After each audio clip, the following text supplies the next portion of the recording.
Today we're studying Genesis chapter 13 through 15. These chapters show us how faith, obedience, and trusting God's promises guide our decisions.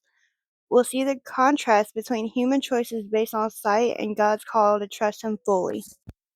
Trust over sight. Abraham and Lot part ways peacefully. Abram lets Lot choose first, showing humility and faith over pride. Lot chooses the fertile land of the Jordan by what he sees, not by God's guidance, leading toward compromise.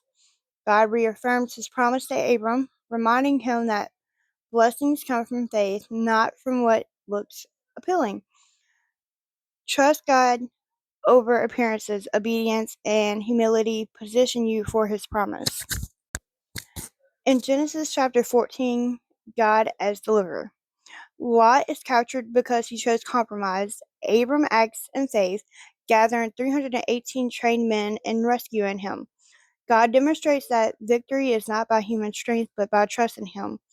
Abram honors God through, I can't say that word, Melchizedek. Sorry, guys, that is a hard one for me to pronounce. Giving him the first fruits of victory, refusing compromise with the king. Faith requires action, and obedience protects God's glory. God delivers those who trust him. Genesis 15, Covenant and Belief. God reassures Abram, do not be afraid, I am your shield. Faith grows when fear is replaced by God's peace. Abram believes God's promise despite waiting, and God credits his faith as righteousness. God makes a covenant, sealing the promise himself. Faith rests in God's faithfulness, not our timing or understanding. Faith counts more than works. Trust God's promise, act in obedience, and wait patiently for his timing. Genesis 13 through 15 teaches us 1. Don't let fear or sight dictate your choices. 2. Trust God's guidance even when it's unseen. 3.